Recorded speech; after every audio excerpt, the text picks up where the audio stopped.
Alô, minha galera, tudo bem aí? Vamos lá para mais uma aula de História da Arte. E aí, bem-vindos. Vamos falar hoje de um movimento artístico maravilhoso chamado maneirismo. Professor, o maneirismo é maneiro? Também acho maneiro. Vamos entender como funciona o maneirismo. Galera, vamos lá. Século XV ao século XVIII, vamos pegar esse espaço de tempo. Século XV, século XVI, nós temos ali o Renascimento, tá? Leonardo da Vinci, Donatello, Michelangelo, todas as tartarugas ninjas ali reunidas, né? O poder da igreja cai, sobe o poder do rei. Nós temos ali o humanismo, né? O aumento dos conhecimentos do homem, científicos.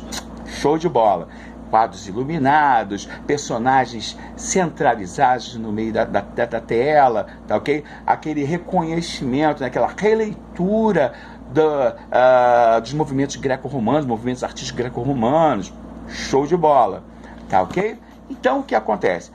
Finalzinho do século XVI, começa aquela questão da igreja incutir os seus dogmas. Será que o homem realmente está evoluindo por causa da ciência, está evoluindo? Ou será que é o poder do cramunhão, né?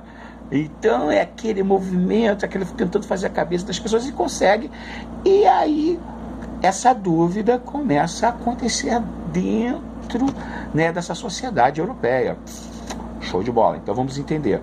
Então esse espaço entre final do Renascimento até o Barroco tem um espaçozinho de tempo aí, tá? Quer dizer, o movimento artístico ele não começa de uma hora para outra. Ah, não, agora acabou o Renascimento e agora começamos o Barroco. Amanhã nós vamos ter o Barroco. Não é isso, não. Tem uma passagem. Essa passagem leva um período, né? Esse período mais ou menos que dura, esse período dura aí mais ou menos uns 100 anos, digamos assim, né? Então vai do final do século XV, século XVI, século XVII. Entre o século XV e o século XVII, esse século XVI, tem um movimento artístico chamado maneirismo, que é aquele começo do poder da igreja está voltando, o poder da igreja, né, o poder político da igreja estava começando a renascer, né, causando uma certa dúvida ali com a sociedade europeia. Bem, característica do movimento do maneirismo, né? Nós temos aí dois artistas que vamos fazer uma comparação de duas telas. Nós temos aqui uma tela que as duas assim abordam o mesmo tema, tá ok? Nós temos aqui a Última Ceia do Da Vinci, tá todo mundo bem? Um quadro bastante conhecido. E a Última Ceia de um outro artista desse período chamado Tintoretto. Sim, também abordando o tema da Última Ceia. Qual a diferença?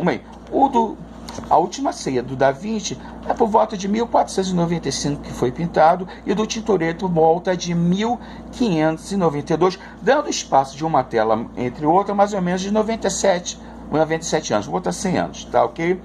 Bem, uma das características do maneirismo, nós temos aí os cânones da igreja, né, os dogmas da igreja. Os personagens eram distorcidos, né, sua feição era meio distorcida. Há uma dramatização, uma teatralização do espaço, da imagem, né, e os efeitos de perspectiva.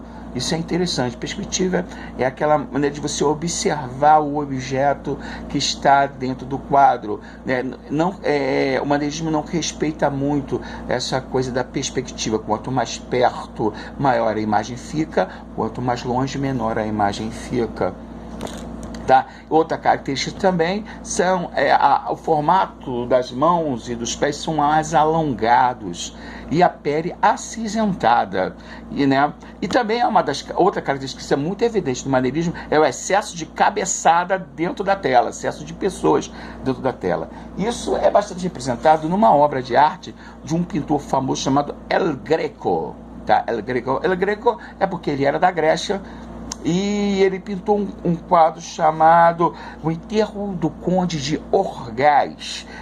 Vou assim, mais ou menos mostrar mais ou menos. É este quadro aqui, tá? Vocês reparem o excesso de gente que está aqui no meio do quadro. Não. Outra coisa também, olha só em cima, os efeitos, nós temos aqui o céu que representa a divindade, a pessoa indo para o céu, e aqui um Jesus bem magro, bem alongado e acinzentado, né? E outra coisa é a falta de perspectiva e a descentralização do personagem principal. Você não consegue entender quem é o personagem principal dentro da tela. Isso é uma característica evidente do maneirismo, que é o que acontece, causa dúvida, insegurança, esse excesso de dramatização dentro da tela. Tá ok? Então, nós temos que entender isso aí. Nós temos aí dos 15 ao 16, Renascimento, 16 ao 17, mais ou menos, o maneirismo, o movimento maneirismo, e do 17 em diante, até o 18, o movimento barroco na Europa. Tá ok? Bem, vou falar agora um outro aspecto, que é como se desenhava mais ou menos o corpo das pessoas, né? Isso é bem evidente durante o Renascimento. Você tem um desenho muito famoso do Da Vinci chamado O Homem Vitruviano. O Vitruviano, quem foi Vitrúvio? Vitrúvio foi um soldado, um arquiteto romano que praticamente ditou as regras em um livro de arquitetura de como se deve, os espaçamentos, os desenhos, como devem ser feitos no papel. E aí o que acontece? No Renascimento, como era uma releitura dos movimentos greco-romanos, há uma releitura desse desenho de Vitrúvio, E o Leonardo da Vinci fez o Vitruviano, que é aquele desenho que todo mundo conhece, que é de um homem sobreposto a outro. Deixa eu pegar aqui no livro para a gente ver direitinho.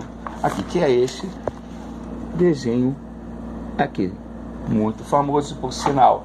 E a característica engraçada é que o corpo, né, o homem como centro do universo, você pode ver que o homem está centralizado no centro do universo, e as dimensões são perfeitas, né? Inclusive o corpo tem o tamanho de 8 cabeças. Se você pegar a cabeça, né, medir a cabeça, e você for botar 8 cabeças abaixo, você vai dar respectivamente o tamanho do corpo humano. Isso era uma técnica que era usada para ter a perfeição da imagem, a perfeição do corpo humano. Outra também é o Nascimento de Vênus, que é um quadro muito famoso. Então, gente, vocês percebem que existe toda uma técnica para poder se produzir o corpo humano, que foi usado no Renascimento, né? E aí vocês façam os exercícios que estão na apostila, tá tranquilinho isso aí. E também tem uns exercícios, né, uns jogos que eu bolei, que tá dentro do trabalhozinho que vocês vão fazer, que estamos enviando lá na plataforma. Também muito legal, muito tranquilo. Tá ok?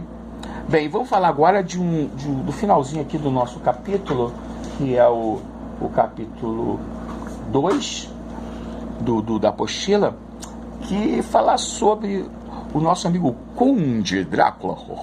O Conde Drácula, como ele foi criado, e o livro do Bram Stoker, que inspirou vários filmes, várias películas, e teve vários artistas, vários atores que representaram o nosso amigo Conde Drácula. Vocês dão uma lida na apostila, que está na página 33, 34 e 35, muito interessante você observar, é uma leitura muito lúdica e tem um exercício muito legal para você fazer lá na plataforma. Dá uma olhadinha, que eu tenho certeza que você vai se divertir.